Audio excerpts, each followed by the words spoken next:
La forêt hurlait en silence. Les branches craquaient sous leurs pas, et l'air glacé de novembre mordait la peau de Léo comme une lame. Il suivait Julien, son ami d'enfance, dans les profondeurs des Cévennes, là où les pins se dressaient comme des gardiens d'un secret ancien. Léo, 28 ans, n'avait jamais aimé la chasse. Il détestait le poids du fusil dans ses mains, l'odeur de la poudre, le regard vide des bêtes abattues. Pourtant, il était là, traînant ses bottes dans la boue, parce que Julien l'avait convaincu. « Viens, Léo, ça va te changer les idées. On sera juste toi et moi, comme avant. » Comme avant. Ces mots avaient transpercé Léo, ravivant des souvenirs qu'il avait tenté d'enterrer sous des années de silence. Des souvenirs d'adolescence, de regards volés dans les vestiaires du lycée, de rires partagés sous les étoiles, et de cette douleur sourde qui grandissait chaque fois que Julien parlait de ses conquêtes féminines avec un sourire éclatant. Julien, lui, avançait avec l'assurance d'un homme qui n'avait jamais douté de sa place dans le monde. À 30 ans, il était l'archétype du mâle charismatique. Grand, blond, des épaules larges et un rire qui résonnait comme une promesse de liberté. Il connaissait chaque sentier de cette forêt, chaque recoin où les cerfs se cachaient. Pour lui, la chasse était une danse, un rituel. Pour Léo, c'était une épreuve. « T'es trop lent, mec », lança Julien en se retournant, un sourire moqueur aux lèvres. « T'as peur de salir tes chaussures de ville ou quoi ?» Léo esquissa un rictus, mais son cœur battait trop fort. Il n'avait pas peur des chaussures sales. Il avait peur de ce qu'il ressentait, là, dans l'ombre de Julien, dans cette forêt qui semblait amplifier chaque émotion. Il avait toujours su qu'il était différent. À 16 ans, il avait compris qu'il aimait les hommes. À 18 ans, il avait compris qu'il aimait Julien. À 28 ans, il savait qu'il ne le dirait jamais. Parce que Julien était hétéro. Parce que Julien était son meilleur ami. Parce que certaines vérités brisent tout. Ils s'arrêtèrent près d'un ruisseau gelé. Julien posa son fusil contre un arbre et sortit une flasque de whisky de sa poche. Il en but une gorgée avant de la tendre à Léo. « Bois, ça va te réchauffer. » Léo prit la flasque, ses doigts effleurant ceux de Julien. Un frisson le traversa, qu'il masqua en portant le métal froid à ses lèvres. Le liquide brûla sa gorge, mais pas autant que le regard de Julien, qui l'observait avec une intensité inhabituelle. « T'es bizarre aujourd'hui, » dit Julien, fronçant les sourcils. « T'as un truc à me dire ou quoi ?» Léo sentit son estomac se nouer. Un truc à dire. Toute sa vie, il avait eu un truc à dire. Mais les mots restaient coincés, comme des oiseaux pris dans un filet. Il haussa les épaules, feignant l'indifférence. Rien. Juste fatigué. Julien hocha la tête, mais son regard ne lâchait pas Léo. Il y avait quelque chose dans ses yeux, une lueur que Léo ne savait pas déchiffrer. Était-ce de la curiosité, de la suspicion, ou autre chose, quelque chose de plus dangereux? Ils reprirent leur marche, suivant les traces d'un cerf que Julien avait repéré. La forêt devenait plus dense, l'obscurité plus pesante.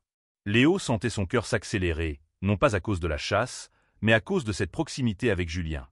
Chaque pas semblait les rapprocher d'un précipice invisible. Soudain, Julien s'arrêta net. Il leva une main pour faire signe à Léo de se taire. À quelques mètres, un cerf majestueux broutait, inconscient du danger. Julien épaula son fusil, son visage durci par la concentration. Léo retint son souffle. Il n'aimait pas la chasse, mais il ne pouvait s'empêcher d'admirer Julien dans cet instant. Précis, maître de lui, presque irréel. Le coup de feu déchira l'air. Le cerf s'effondra, et le silence revint, plus lourd qu'avant. Julien se tourna vers Léo, un sourire triomphant aux lèvres. « T'as vu ça ? En plein dans le mille. » Léo força un sourire, mais son regard glissa vers l'animal à terre. Quelque chose en lui se brisa. Il ne voyait pas seulement un cerf mort. Il voyait toutes les choses qu'il avait tuées en lui-même pour rester l'ami de Julien. Ses désirs, ses espoirs, sa vérité. « T'es vraiment pas dans ton assiette, » dit Julien, posant une main sur son épaule. « Parle, Léo. C'est moi. » Léo sentit la chaleur de cette main à travers sa veste. Il ferma les yeux, luttant contre l'envie de tout avouer, là, maintenant, au milieu de cette forêt qui semblait tout savoir. Mais il se contenta de murmurer. « Ça va. Allons chercher ton trophée. » Julien le fixa un instant, puis hocha la tête. Ils s'approchèrent du cerf, mais Léo ne pouvait se débarrasser de cette sensation. Quelque chose allait changer. Quelque chose allait éclater. Et il n'était pas sûr d'être prêt. Le crépuscule s'installait, peignant la forêt d'une lumière orangée qui semblait hésiter entre la vie et la mort. Léo traînait derrière Julien, le poids du cerf mort sur leurs épaules, un fardeau partagé qui semblait symboliser tout ce qu'ils ne se disaient pas. Chaque pas faisait craquer les feuilles mortes, un écho de leur silence tendu. Ils installèrent un campement sommaire près d'une clairière. Julien alluma un feu avec une aisance qui trahissait des années d'habitude. Les flammes dansaient, projetant des ombres sur son visage, et Léo ne pouvait s'empêcher de le regarder. Il y avait quelque chose de magnétique dans la façon dont Julien bougeait, parlait, existait. Une force brute, mais aussi une douceur qu'il ne montrait qu'à de rares moments. « T'as déjà pensé à tout quitter » demanda soudain Julien, brisant le silence. La ville, le boulot, tout ce bordel juste partir, vivre dans la nature, loin de tout. Léo cligna des yeux, surpris par la question. Julien n'était pas du genre à philosopher. Il était l'homme des actions, pas des réflexions. Parfois, répondit Léo prudemment. Mais je ne sais pas si j'aurai le courage. Julien ricana, jetant une brindille dans le feu. Le courage, c'est pas de partir. C'est de rester, même quand tout te pousse à fuir. Léo sentit un frisson le parcourir. Était-ce une simple remarque, ou Julien savait-il quelque chose? Il voulait poser la question, mais les mots lui manquaient, encore. À la place, il fixa les flammes, laissant leur crépitement combler le vide. Ils mangèrent en silence, partageant une boîte de conserve réchauffée sur le feu. La nuit était tombée, et la forêt semblait plus vivante que jamais. Les ululements des chouettes, le bruissement des feuilles, le murmure du vent. Léo se sentait à la fois chez lui et étranger, comme s'il appartenait à cet instant tout en sachant qu'il ne pourrait jamais le posséder. « T'as quelqu'un en ce moment » demanda Julien, son ton faussement désinvolte. Léo tressaillit. Il n'avait jamais parlé de sa vie amoureuse à Julien. Pas vraiment. Pas depuis ce jour, à 20 ans, où il avait failli avouer ses sentiments avant de se raviser, terrifié par l'idée de perdre son ami. Non, personne, marmonna-t-il. Et toi? Julien haussa les épaules, un sourire en coin. Tu me connais. Je papillonne. Léo hocha la tête, mais chaque mot de Julien était comme un coup de poignard. Il papillonnait. Bien sûr. Julien avait toujours eu cette liberté, cette capacité à aimer sans se poser de questions. Léo, lui, vivait dans l'ombre de ses propres désirs, prisonnier d'un amour qu'il n'osait nommer. Le feu mourait doucement, et Julien proposa de monter la garde pour la première partie de la nuit. Léo s'allongea sous une couverture, fixant les étoiles à travers les branches. Il ne dormait pas. Il écoutait le souffle de Julien, ses mouvements, son existence si proche et si lointaine. Il se demandait combien de temps il pourrait continuer à vivre ainsi, à cacher qui il était. Au milieu de la nuit, un bruit le réveilla. Un craquement, trop fort pour être naturel. Il se redressa, le cœur battant. Julien était déjà debout, fusil en main, scrutant l'obscurité. « Qu'est-ce que c'est » murmura Léo. « Chut » souffla Julien. « Quelque chose nous observe. » Léo sentit une montée d'adrénaline. La forêt, qui lui semblait si familière un instant plus tôt, devenait soudain menaçante. Il attrapa son propre fusil, plus par instinct que par conviction. Julien s'avança lentement, ses pas silencieux sur le tapis de feuilles. Léo le suivit, son cœur tambourinant dans sa poitrine. Ils s'arrêtèrent près d'un bosquet. Julien pointa son arme vers l'ombre, mais il baissa soudain le canon, un sourire étrange sur les lèvres. « Fausse alerte » dit-il. « Juste un renard. » Léo relâcha son souffle, mais il ne pouvait ignorer la tension dans l'air. Julien se tourna vers lui, et pendant un instant, leurs regards se croisèrent dans l'obscurité. Il y avait quelque chose de nouveau dans les yeux de Julien, une intensité qui faisait vaciller Léo. « T'es sûr que t'as rien à me dire » demanda Julien, sa voix basse, presque un murmure. Léo ouvrit la bouche, mais aucun son n'en sortit. Il voulait crier, hurler la vérité, mais la peur le paralysait. Il secoua la tête, et Julien détourna le regard, comme déçu. Ils retournèrent au campement en silence. Mais cette nuit-là, Léo comprit que quelque chose avait changé. Julien savait. Ou du moins, il soupçonnait. Et cette idée, aussi terrifiante soit-elle, allumait une étincelle d'espoir au fond de son cœur. Le matin se leva, gris et lourd, comme si la forêt elle-même portait le poids de leur non-dit. Léo s'éveilla avec une sensation d'oppression, ses rêves hantés par des images de Julien, de regards échangés, de vérités avortées. Il se redressa, frottant ses yeux, et trouva Julien déjà occupé à plier le campement. « On bouge » dit Julien sans le regarder. « Il y a un coin plus haut où on peut trouver un autre cerf. » Léo hocha la tête, mais son esprit était ailleurs. La question de Julien, la veille, résonnait encore dans sa tête. « T'es sûr que t'as rien à me dire » Pourquoi avait-il posé cette question? Pourquoi ce ton, cette insistance? Léo voulait croire que c'était anodin, mais son cœur lui criait autre chose. Ils marchèrent en silence, escaladant une pente raide. La forêt des Cévennes était un labyrinthe de pins et de rochers, un lieu où l'on pouvait se perdre aussi bien physiquement que mentalement. Léo se sentait à la dérive, coincé entre son désir de parler et sa peur de tout détruire. Vers midi, ils s'arrêtèrent pour manger. Julien sortit un sandwich de son sac et le coupa en deux, tendant une moitié à Léo. Ce geste, si simple, fit monter une vague d'émotion dans la gorge de Léo. Il prit le pain, leurs doigts se frôlant à nouveau, et il dut détourner le regard pour cacher la rougeur sur ses joues. « T'es vraiment silencieux, mec, dit Julien, mâchant lentement. T'as toujours été comme ça, ou c'est moi qui te rends nerveux ?» Léo faillit s'étouffer. Il toussa, feignant de s'éclaircir la gorge, et marmonna. « Et con. C'est juste la forêt. Ça me met mal à l'aise. » Julien haussa un sourcil, un sourire en coin. « La forêt, hein? Pas moi ?» Léo sentit son visage s'enflammer. Il voulait répondre, plaisanter, détourner la conversation, mais il était paralysé. Julien le regardait avec cette intensité qui le désarmait, comme s'il voyait à travers lui, comme s'il savait. L'après-midi, ils reprirent la chasse. Julien repéra des traces fraîches, et ils suivirent un sentier étroit jusqu'à une clairière où un ruisseau coulait doucement. Léo s'assit sur un rocher, prétendant ajuster ses lacets, mais en réalité, il avait besoin d'une pause. Pas de la marche, mais de Julien. De cette tension qui grandissait entre eux, comme une tempête prête à éclater. Julien s'accroupit près du ruisseau, trempant ses mains dans l'eau glacée. Il se tourna soudain vers Léo, éclaboussant son visage avec quelques gouttes. « Réveille-toi, feignasse !» lança-t-il en riant. Léo protesta, essuyant l'eau de ses joues, mais il ne put s'empêcher de sourire. Pendant un instant, ils étaient à nouveau ces adolescents insouciants, ceux qui couraient dans les champs, qui se chamaillaient sans arrière-pensée.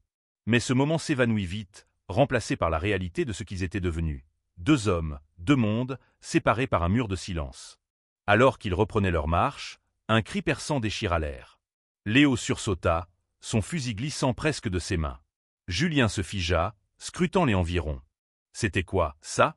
murmura Léo. « Un animal blessé, » répondit Julien, « sont-on grave ?»« Ou autre chose. » Il avança prudemment, Léo sur ses talons.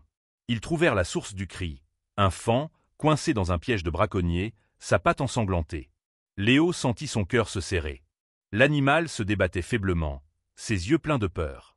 Julien s'agenouilla près du faon, examinant le piège. Sans un mot, il sortit un couteau de sa poche et commença à couper les cordes. Léo l'observait, fasciné par la douceur inattendue de ses gestes. Julien, l'homme qui tuait des cerfs sansillés, était là, à risquer ses doigts pour libérer une créature sans défense. « Aide-moi » dit Julien sans lever les yeux. Léo s'agenouilla à ses côtés, tenant le faon pour l'empêcher de se débattre. Leurs mains se frôlèrent à nouveau, et cette fois, Léo ne put ignorer l'électricité qui traversa son corps. Le faon, enfin libéré, s'enfuit en boitant, et Julien se releva, essuyant ses mains sur son pantalon. « T'as vu » dit-il avec un sourire. « Pas besoin de tuer tout le temps. » Léo hocha la tête, mais il ne pouvait détacher ses yeux de Julien. Cet homme, qu'il croyait connaître par cœur, venait de lui montrer une facette qu'il n'avait jamais vue. Une facette qui rendait son secret encore plus lourd à porter. Ce soir-là, autour du feu, Léo prit une décision. Il ne pouvait plus continuer ainsi. Il devait parler. Pas maintenant, pas ce soir, mais bientôt. Parce que cette forêt, ce voyage, ces moments avec Julien, tout cela le poussait vers un point de non-retour. La pluie commença à tomber au 3e jour, une bruine fine qui transformait la forêt en un tableau flou, comme si le monde lui-même hésitait à se révéler. Léo et Julien marchaient côte à côte, leurs vêtements trempés collant à leur peau. Léo frissonnait, mais il n'était pas sûr si c'était à cause du froid ou de la proximité de Julien. Ils s'arrêtèrent sous un grand chêne pour s'abriter. Julien sortit une bâche de son sac et l'installa habilement pour créer un abri de fortune. Léo l'observait, admirant une fois de plus sa débrouillardise. Julien semblait toujours savoir quoi faire, comme si la vie était un jeu dont il connaissait toutes les règles. « T'as déjà aimé quelqu'un au point de tout foutre en l'air ?» demanda Julien, brisant le silence. Léo sentit son cœur s'arrêter. La question était si directe, si inattendue, qu'il crut un instant que Julien lisait dans ses pensées. Il déglutit, cherchant ses mots. « Ouais, » murmura-t-il. « Une fois. » Julien tourna la tête vers lui, ses yeux perçants dans la pénombre. « Et t'as fait quoi? T'as tout foutu en l'air, ou t'as gardé ça pour toi ?» Léo baissa les yeux, fixant la terre humide sous ses pieds. Il voulait dire la vérité, mais les mots pesaient comme des pierres. À la place, il répondit. « J'ai gardé ça pour moi. » Julien hocha la tête, comme s'il comprenait. Mais ils ne comprenaient pas. Pas vraiment. Pas encore. Ils passèrent l'après-midi à chercher des traces, mais la pluie effaçait tout. Julien semblait frustré, marmonnant contre le temps, contre la forêt, contre lui-même. Léo, lui, était ailleurs. Il repensait à la question de Julien, à ce qu'elle impliquait. Était-ce une ouverture? Une invitation à parler? Ou juste une conversation banale entre deux amis coincés sous la pluie? Le soir, ils trouvèrent une grotte peu profonde pour passer la nuit. Le feu était difficile à maintenir avec le bois humide, mais Julien s'acharna, et bientôt, une faible lueur éclaira leurs visages fatigués. Ils s'assirent côte à côte, partageant une couverture pour se réchauffer. Léo sentait la chaleur du corps de Julien à travers le tissu, et il devait se concentrer pour ne pas trembler. « Tu te souviens de cette fois, au lycée, où on a fugué pour aller camper ?» demanda Julien, un sourire nostalgique aux lèvres. Léo rit doucement. Comment pourrait-il oublier? Ils avaient 16 ans, pleins de rêves et d'arrogance, convaincus qu'ils pouvaient conquérir le monde. Ils avaient passé la nuit à parler, à rire, à se confier des choses qu'ils n'avaient jamais dites à personne d'autre. C'était cette nuit-là que Léo avait compris qu'il aimait Julien. Pas juste comme un ami, pas juste comme un frère, mais d'un amour qui le consumait, qui le terrifiait. « Ouais, » répondit Léo. « On était cons. On était libres, » corrigea Julien. « On devrait le refaire, un jour. Juste toi et moi. » Léo sentit son cœur se serrer. Il voulait croire que ces mots signifiaient quelque chose, mais il savait qu'ils se racontaient des histoires. Julien était hétéro. Julien était son ami. Rien de plus. Mais alors, pourquoi Julien le regardait-il ainsi? Pourquoi sa main restait-elle si près de la sienne, presque à la toucher? Pourquoi cette tension, ce silence qui semblait hurler plus fort que n'importe quel mot? La pluie s'intensifia, et un éclair déchira le ciel, suivi d'un coup de tonnerre qui fit trembler la grotte. Léo sursauta, et Julien posa une main sur son bras, un geste rassurant, mais qui brûla Léo comme un fer rouge. « T'as peur de l'orage, maintenant ?» plaisanta Julien. Léo força un sourire, mais il ne pouvait plus ignorer la vérité. Il était terrifié, oui, mais pas par l'orage, par ce qu'il ressentait, par ce qu'il risquait de faire s'il ne se contrôlait pas. Cette nuit-là, alors que la pluie tambourinait à l'entrée de la grotte, Léo prit une nouvelle résolution. Demain, il parlerait. Il dirait tout, même si cela signifiait tout perdre. Le lendemain matin, la pluie avait cessé, laissant derrière elle une forêt scintillante, comme si chaque feuille portait une larme. Léo se réveilla avec une détermination fragile, mais bien réelle. Aujourd'hui, il parlerait. Il ne pouvait plus porter ce secret seul. Julien, comme toujours, était déjà debout, préparant du café sur un réchaud de camping. Il tendit une tasse à Léo sans un mot, mais son regard était différent. Plus doux, peut-être. Ou plus inquiet. « T'as dormi comme une merde, pas vrai ?» dit Julien, un sourire en coin. Léo haussa les épaules, serrant la tasse chaude entre ses mains. « J'ai connu mieux. » Ils reprirent leur marche, suivant un sentier qui grimpait vers un plateau rocheux. La forêt s'ouvrait peu à peu, révélant des vues spectaculaires sur les vallées des Cévennes. Léo s'arrêta un instant, émerveillé par la beauté brute du paysage. Julien s'arrêta à ses côtés, et pendant un moment, ils restèrent là, en silence, contemplant l'horizon. « C'est pour ça que j'aime venir ici, » dit Julien. « Ça te rappelle que t'es petit, mais que t'es vivant. » Léo hocha la tête, mais il ne regardait pas l'horizon. Il regardait Julien. Et il sut que c'était le moment. « Julien, faut que je te dise un truc, » lâcha-t-il, sa voix tremblante. Julien se tourna vers lui, ses sourcils froncés. « Vas-y, je t'écoute. » Léo prit une profonde inspiration, son cœur battant si fort qu'il craignait qu'il explose. Les mots qu'il avait répétés dans sa tête des milliers de fois semblaient soudain insuffisants, inadéquats. Mais il ne pouvait plus reculer. « Je suis gai, Julien. Et je t'aime. Depuis toujours. » Le silence qui suivit fut assourdissant. Julien le fixait, ses yeux écarquillés, son expression indéchiffrable. Léo sentit son monde s'effondrer. Il avait tout gâché. Il le savait. Mais il ne pouvait plus porter ce poids. « T'es sérieux ?» murmura enfin Julien, sa voix rauque. Léo hocha la tête, incapable de parler. Il attendait le rejet, la colère, la fin de leur amitié. Mais à sa grande surprise, Julien ne dit rien. Il se contenta de détourner le regard, fixant l'horizon comme s'il cherchait une réponse dans les nuages. « Je savais pas, » dit Julien après un long moment. « Enfin, j'avais des doutes, mais putain, Léo. » Léo sentit des larmes monter, mais il les retint. Il ne voulait pas s'effondrer. Pas maintenant. Je voulais pas te mettre mal à l'aise, dit-il. Je voulais juste être honnête. Julien passa une main dans ses cheveux, un geste nerveux que Léo ne lui avait jamais vu. Puis, il se tourna vers lui, et pour la première fois, Léo vit une vulnérabilité dans ses yeux. T'as pas à t'excuser, dit Julien. T'as été courageux. Plus que moi. Léo fronça les sourcils, ne comprenant pas. Mais avant qu'il puisse poser une question, Julien se détourna et reprit la marche, comme si rien ne s'était passé. Léo le suivit, son cœur en miettes, mais avec une étrange sensation de liberté. Il avait dit la vérité. Et même si Julien ne l'aimait pas en retour, il était enfin libre. L'après-midi fut étrange, empreint d'une tension nouvelle. Julien était plus silencieux que d'habitude, et Léo se demandait s'il avait tout détruit. Mais il y avait aussi des moments, des regards, des silences, qui semblaient dire autre chose. Quelque chose que Léo n'osait pas encore croire.